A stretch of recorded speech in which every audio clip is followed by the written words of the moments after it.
My grandmother believed in me before I knew she did. That is the thing I carry now, more than any of the rest of it, more than the anger, more than the documents, more than the long drive home on a February night, trying to make arithmetic feel like something other than what it was. What I carry is the image of a woman sitting at her kitchen table in Delaware, Ohio, watching me through 4 years of college from 40 minutes away, keeping track of something I didn't know anyone was keeping track of. She never announced it. She was not that kind of woman. She didn't sit you down and tell you what she thought of you, didn't frame things as declarations. She showed it the way quiet people show things, in the questions she asked, in the attention behind them, in the small and specific ways she remembered what you had said the last time. What I knew, the May I graduated, was that she had sent me a card and $600 in cash. I opened it at my parents' kitchen table the morning after the ceremony, still in the clothes I had slept in, and I read her handwriting on the inside of the card, careful, cursive, the kind people used before keyboards, and I felt something real. Not disappointed, not calculating, real. She had thought of me. She had sent what she could. That was enough. 9 months later, she would ask me about the $40,000. My name is Naomi, and the night my grandmother asked that question is the night my family became a different thing than I had always believed it was. But before I get there, if you're not subscribed yet, consider it. It helps the channel grow and reach more people. I should tell you who I was at 22 because it matters for understanding what happened and why it took me as long as it did to understand it. I was not the kind of person who expected things to be given to her. I had learned early, in the specific way that second children in particular learn it, that the family's resources moved toward my brother Jake without anyone deciding that was what was happening. It wasn't cruelty, it was gravity, the way things go when no one pushes back, when the groove is already worn in and the path of least resistance is just to keep walking it. Jake was 3.5 years younger than me. He cried louder when he was small. He asked for things in ways that made them sound reasonable. He had a particular gift for presenting need as simple fact, and simple fact is easier to respond to than a silence that might mean anything. I had learned not to present need. I had learned to solve things. By the time I started college, I had this fairly well organized. I applied for every scholarship I could find, and I did it quietly, not from pride but from caution, because I had learned that announcing plans before they materialized gave people something to have opinions about, and I did not want opinions. I got a partial scholarship sophomore year and renewed it every year after. I worked 22 hours a week at the university's medical records office. I graduated with a degree in health sciences, a minor in communications, and $41,000 in student loan debt, which sounds like a failure but was, given the numbers I had started with, actually a kind of victory. My parents came to the ceremony.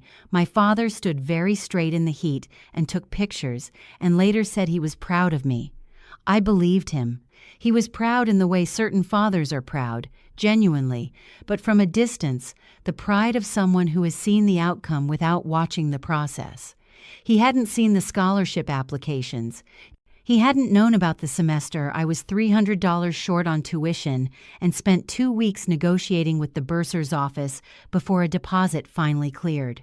He hadn't known because I hadn't told him, which was also a decision I had made, though I couldn't have explained exactly when. My mother took photographs of everything. She photographed me crossing the stage, and she photographed me with my diploma, and she photographed the 4 of us at the restaurant afterward, and she was happy in the uncomplicated way. She was happy at events, fully present to the occasion, not thinking past it. She hugged me for a long time when we said goodbye in the parking lot. She said she was so proud. I said I knew. My grandmother was not at the ceremony. She had not been well enough to manage the heat and the crowds, and we had agreed, she and I, in a phone call 2 weeks before, that I would come to see her that weekend. That had not happened in the end because of various moving pieces in the graduation days, and then I moved to Columbus, and the summer compressed, and we hadn't managed it. That was the last graduation I had. She was the person I hadn't found time to see. Let me tell you about Evelyn Morrow. She was born in 1,945 inches, a small town in central Ohio, the second of 4 children, the daughter of a man who worked at a grain elevator, and a woman who kept the household with a precision that bordered on artistry. She married my grandfather in 1966, moved to Delaware, Ohio, raised my father and my Aunt Patricia, and worked for 30 years as a bookkeeper at a hardware distributor downtown. She retired when my grandfather's health began to decline, and she cared for him until he died. And after that, she stayed in the apartment in the senior community because it was manageable, and because she liked the walking paths, and because her neighbor Marion made very good coffee, and they had a standing arrangement on Thursday mornings that neither of them missed. She was not wealthy. She was careful. There is a difference, and she understood it precisely, which is part of why she kept the composition notebooks, 1 per year, since 1971, a running record of every significant financial transaction she made: income, major expenses, gifts. She did this because her mother had done it, and because she had seen enough people reach old age, confused about their own financial history, and she had decided she would not be one of them. She had a CD, a certificate of deposit, that she and my grandfather had opened together in 1991, 30 years in a bank, compounding quietly. She had always thought of it as something to use carefully, for something real. She said later that she had been waiting for the right moment. She said those exact words, the right moment. She had been watching me through college, from 40 minutes away. She didn't hover. She asked questions when we visited. She remembered what I said. She remembered that I was working at the records office, that I had applied for the scholarship, that I was worried about the loan payments in my senior year when I mentioned it once, offhandedly, in the way you mention things you've already decided not to make a problem. I didn't know she was keeping track of all of it. I thought she was just paying attention, the way she paid attention to everything: the neighbor's garden, the weather, the price of the things she bought. She was paying attention. She had been building toward something. In the May I graduated. After the ceremony and the restaurant and the parking lot goodbye, my father went to see his mother at her apartment. He did this the following day, a Sunday. I wasn't there. I was in the process of loading my car with boxes, beginning the move to Columbus. My mother told me later that he had stopped by to bring Grandma some flowers from the party, leftover centerpieces. She said, "Nothing was wasted in that family." What I know now from my grandmother is what actually happened that Sunday. She had been waiting for him. She had the cashier's check ready. She had gone to the bank on Friday, the day before my graduation, and she had cashed the CD, the full amount, $40,000, converted to a cashier's check made payable to Dennis Pryor. She had asked that it be made out to him because she trusted him to handle it cleanly, the way you trust the person you raised to do a simple and decent thing. She handed it to him at the kitchen table. She said, "This is for Naomi. I want her to have a real start." She told me later that he had looked at the check for a moment and then at her, and then he had said, "Mom, this is too much." She had said, "I watched that girl work through 4 years without asking for anything. It's not too much. It's what I want to do." He had taken the check. He had said he would make sure she got it. She had asked him to give it to Naomi privately, not in an envelope at a party. She wanted it to be a real conversation, a moment where she could tell me what it was for. He said he would handle it. She trusted that he would. He did not. What he did instead, what I would only piece together months later, from bank records and dates and a Honda that appeared in a driveway, was deposit the check into the joint account. Within 30 days, the home equity line of credit was paid off, the one they had been carrying at a high interest rate for 3 years, the one my mother had mentioned once, in passing, as a stressor, paid, cleared, gone. He never said a word to me. He put $600 in an envelope, wrote my grandmother's name on a card, and handed it to me at the kitchen table the morning after the ceremony. I opened it and felt something real. What my grandmother experienced in those 9 months, I only understood much later, and it matters to the shape of this story, so I want to tell it properly. She had handed her son $40,000 and asked him to give it to me with a real conversation. She had imagined it. My father sitting with me at the kitchen table, the check between us, him explaining what she had intended. She had imagined me understanding what the money meant, what it represented, what it cost her in a way that had nothing to do with money. 30 years of a CD she had been guarding for the right moment. She did not hear from me about the money, not a word. She waited through May and through June, and she told herself I was busy, which I was, and that I would bring it up when I was settled, which seemed reasonable. She called me in August and we talked about the apartment and the clinic and whether I had found a grocery store I liked. She did not ask directly. She thought asking directly would embarrass me, would make the gift feel like a demand for acknowledgement. In October, when my loans kicked in, I mentioned to her on the phone that things were a bit tight at the moment. I said it lightly, the way I said everything, as information, not complaint. She was quiet for a moment and I thought nothing of it. In December, she asked my mother, carefully, whether I had said anything about the money. My mother said, "She's being very responsible with it actually. You know Naomi, she doesn't like to make a fuss." My grandmother felt a small, quiet relief. That sounded like me. That sounded plausible. She accepted it and did not push further. But the small, nagging thing did not entirely go away. She thought about it sometimes at night, the way you think about something that doesn't add up and that you have decided not to examine too closely because you love the people involved and you do not want to find what examining it might reveal. By January, she had mostly let it go. She told herself, Naomi is managing it carefully. She's not the kind of person who talks about money. She knows what it meant. That's enough. She turned 80 in February, still believing this. Columbus in summer was not what I had expected, which is to say it was exactly what I should have expected and had not let myself think about clearly. I moved into a second-floor apartment in the short north with a woman named Paige, who had been in my residence hall for 2 years and was the kind of person who splits the utilities in a spreadsheet and color codes her grocery list. This was a very good quality in a roommate. The apartment was fine. Old radiators, a small kitchen that faced a brick wall, a bathroom we shared without incident. My bedroom was just large enough for my bed and my dresser, and a bookshelf I assembled from a flat box on the first night crouched on the floor with an Allen wrench while Paige made us tea. I was 22, and I had a job and an address and a plan, and the plan was get through the first year, pay down debt, build something from there. It was not a glamorous plan. It was the only one that fit the numbers. I was working at a physical therapy clinic downtown. Receptionist, full-time, benefits, $22 an hour. The hours were regular. The work was manageable. The people were decent. My student loans kicked in October, $430 a month, automatically withdrawn.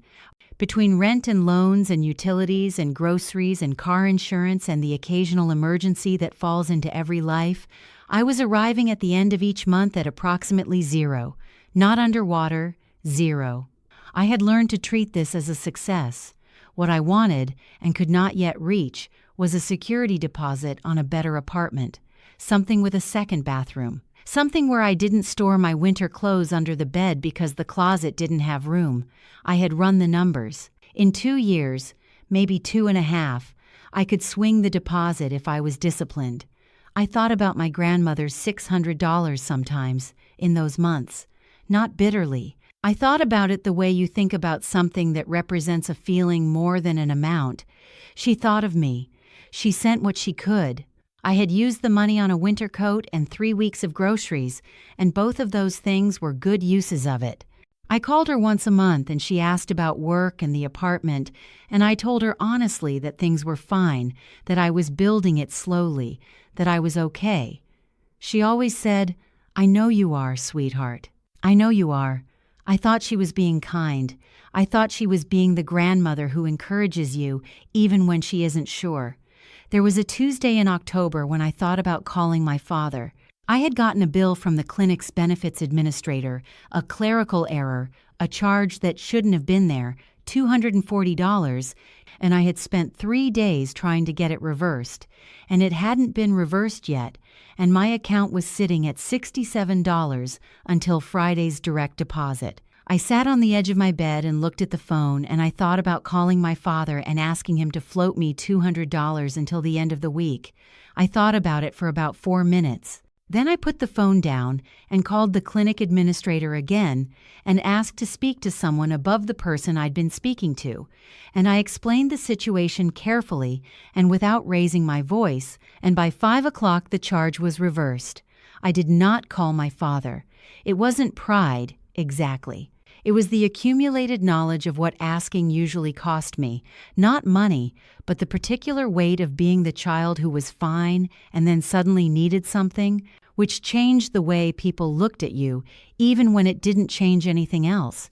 I didn't want to be looked at that way. I thought about my grandmother's $600 on the drive home from work that day. I thought, that's already gone, and it was enough. She sent what she could, and it helped when it did. I called her that weekend and said things were good, and she asked whether I had been eating well, and I said yes, mostly, and she laughed. She knew something I didn't. That is the thing I keep returning to. She knew what she had done, and she had been waiting, patiently, in the way she waited for everything, for me to mention it. She turned 80 in February. My mother organized a birthday dinner at a restaurant in Delaware. A private room, nothing extravagant, white tablecloths and bread in a basket. My parents, Jake, my Aunt Patricia and her husband George, and me. I drove up from Columbus on a Saturday afternoon, an hour and a half in light traffic, and arrived to find my aunt already in the parking lot looking for her earring, which she had dropped somewhere between the car and the entrance. We went inside. My grandmother was already seated at the head of the table. She wore a blue dress with small pearl buttons, and her good earrings, real pearls, the ones my grandfather had given her on their 40th anniversary. She looked, as she always looked, like a person who had decided to show up to life fully dressed. We ate. The food was good. My aunt told a story about a trip to Portugal that went wrong in increasingly elaborate ways. My father asked Jake about a class he was taking. Jake described it with the particular vagueness of someone who would rather be talking about something else.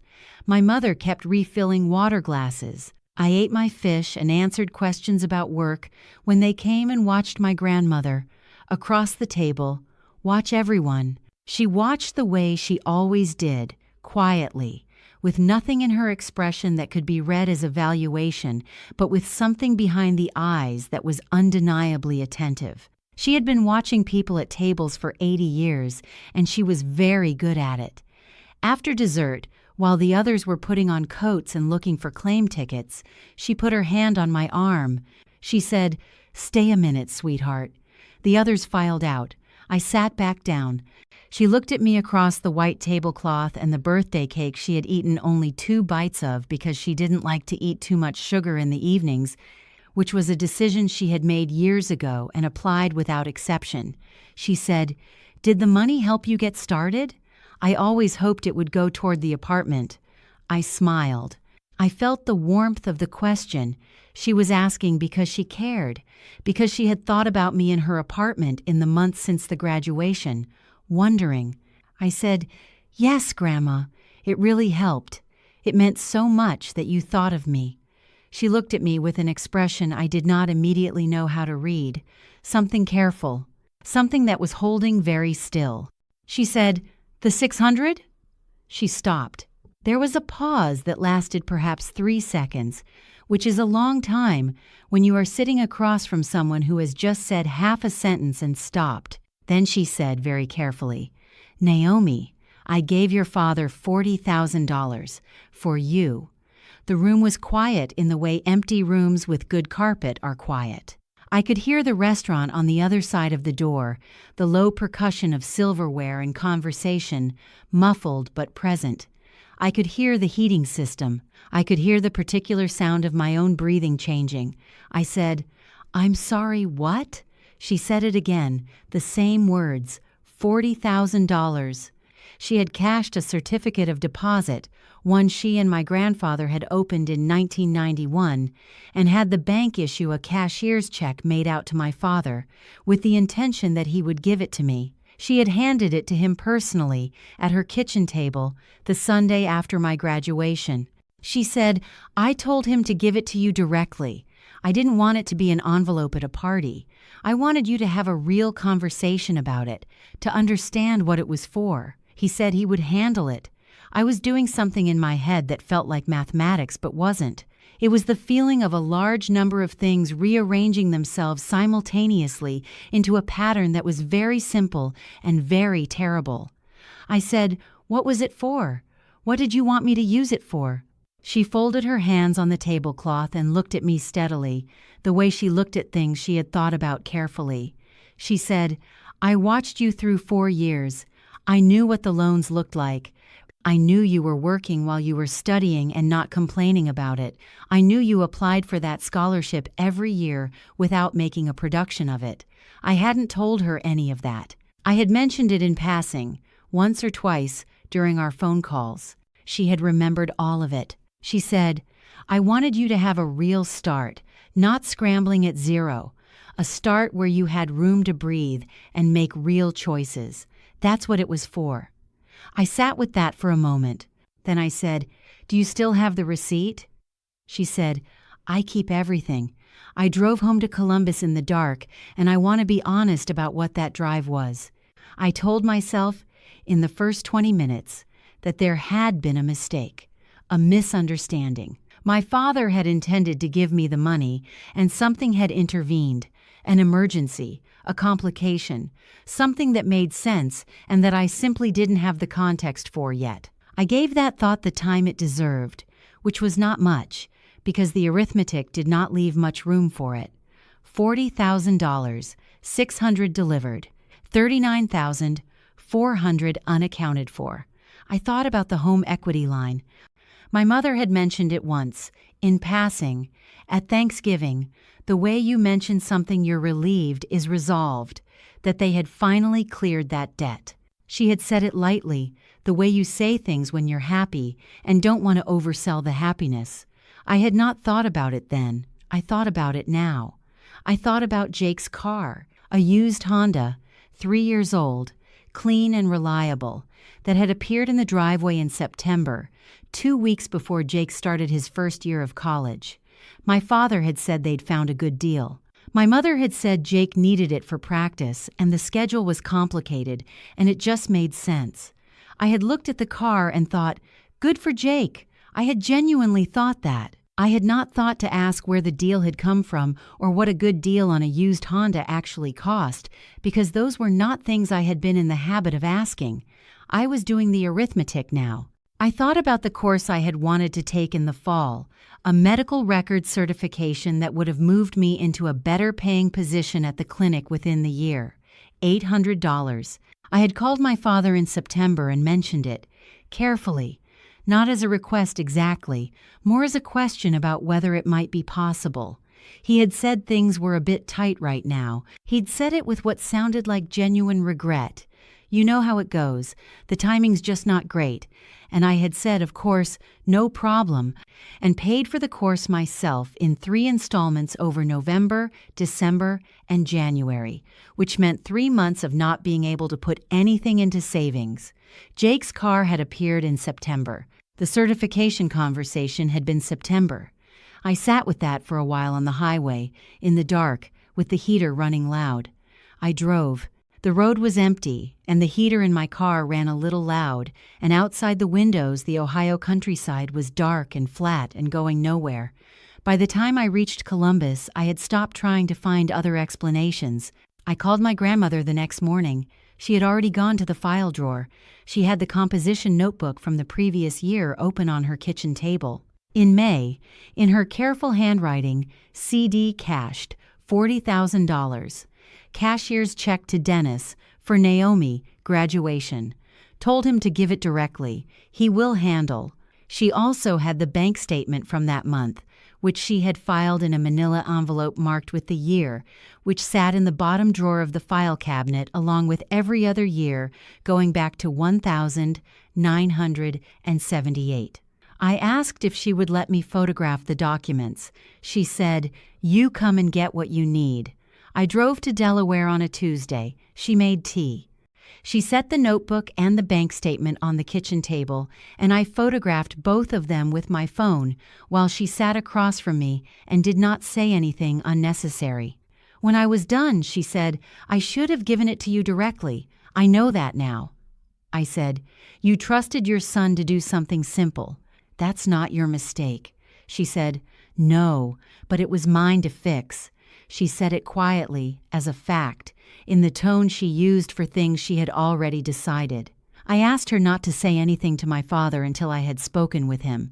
She agreed. She held my hand for a moment at the door when I was leaving, and she looked at me in that specific way she had, direct and steady and without performance. She said, "I meant every dollar of it. There is a particular kind of grief that does not announce itself." In the week between that Tuesday and the Saturday I drove to my parents' house, I kept working my regular hours and eating my regular meals and going to sleep at approximately the same time I usually went to sleep. From the outside, nothing was different. Inside, I was doing a kind of accounting that had nothing to do with money. I thought about the 9 months I had spent being genuinely grateful for $600. I had felt, each time I thought about the card with the Ren on it, a specific warmth, the warmth of knowing someone had thought about you and sent what they had. That feeling was real. I had had it. The fact that the real number was 40,000 did not make the warmth retroactively false, but it meant that the warmth had been aimed at the wrong thing. It meant I had been grateful for a fraction of an act of love so large it would take me time to fully see the edges of it. She had watched me for 4 years. She had kept track of the scholarship, the job, the loans I didn't complain about. She had decided, quietly, without asking for credit, in the way she did everything important, that I was someone who deserved a real beginning, not because I was her grandchild, though I was, because she had paid attention to how I moved through difficulty and had concluded that I was worth betting on. That is what my parents had taken from both of us, not just the money, the knowledge of being seen that clearly. I arrived at my parents' house on a Saturday at 6. My mother had made pot roast. The table was set with the good placemats, the ones that only came out on weekends. Jake was there, home from school for the weekend, eating and scrolling his phone with the particular efficiency of someone who has learned to do both without thinking about either. I waited. I was good at waiting. Jake cleared his plate at 6:30 and took it to the kitchen and said he was going to get some reading done upstairs. My mother refilled the water glasses and came back to the table and sat down. I opened my bag. I placed the photographs on the table between my parents and me, the bank statement, the page from the composition notebook. I placed them face up, in order, without saying anything first. My father looked at the papers. He did not pick them up. My mother looked at them, and then looked at my father. The silence lasted long enough that she said, quietly, "Dennis." He looked at the table for another moment. Then he said, "Things were complicated that year." I said, "Tell me what things." He said they had the home equity line. He said there were bills that had gotten ahead of them.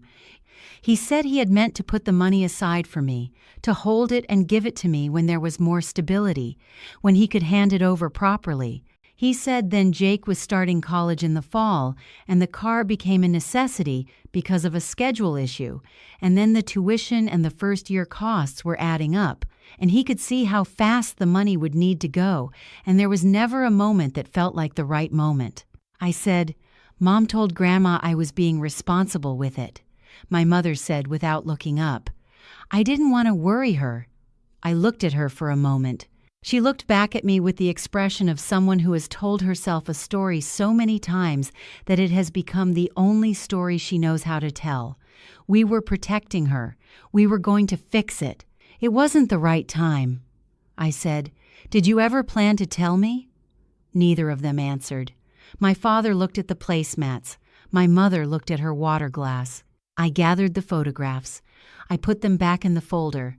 I stood up and picked up my bag.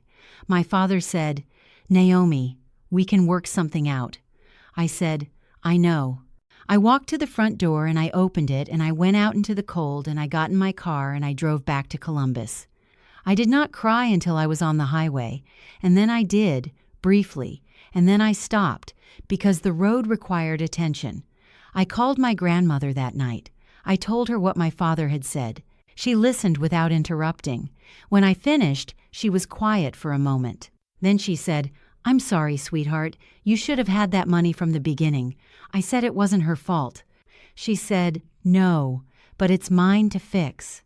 It was the same sentence she had used at the kitchen table, which I understood now was not a saying but a decision. 3 weeks later she called me. She had been to see her attorney. She had drawn up an amendment to her estate plan. Whatever remained in her accounts, approximately $62,000 across 2 savings accounts and a small investment account, would transfer directly to me at her death. Not through her son, not through a family trust. Directly, she said, "I should have done it this way from the start. Live and learn." And then she laughed, a short, light sound, the way she laughed at things that were both true and a little absurd. I said, "Grandma, you don't have to do that." She said, "I know I don't have to. Naomi, I want you to have a real start." That's all I ever wanted. My father texted me 2 weeks after the dinner. The message said, "We should talk about how to make this right." I read it once. I set my phone face down on the kitchen counter and went back to the paperwork I had been filling out. An application for a new apartment, 2nd floor, 2 bedrooms, in-unit laundry, east-facing windows. I had spoken with a loan officer. I had worked out what I needed for the down payment and what I could bridge with a personal loan and what I could cover from savings. The numbers fit, barely, but they fit. I finished the paperwork. I submitted the application. I got the apartment. My grandmother died in October. A stroke. In her sleep. In the apartment she had kept orderly and quiet and precisely right. My Aunt Patricia called at 7 in the morning. I drove to Delaware and arrived to find the family already gathering. My aunt, her husband, my parents. We sat in the hospital waiting room and said the things people say, and then we drove to the apartment to be among her things.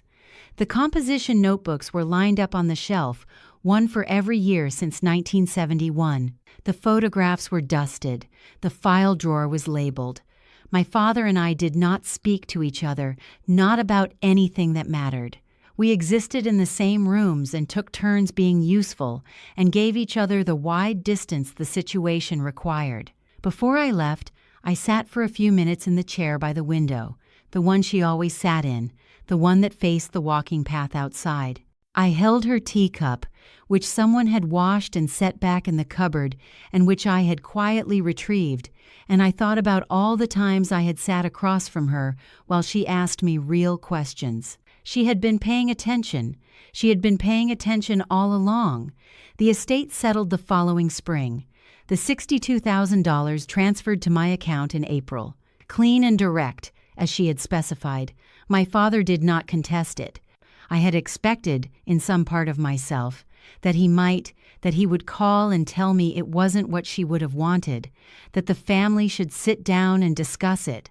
He did not. Perhaps he understood that contesting it would require explaining things he had no good way of explaining. I paid off the student loans. I paid off the personal loan from the apartment.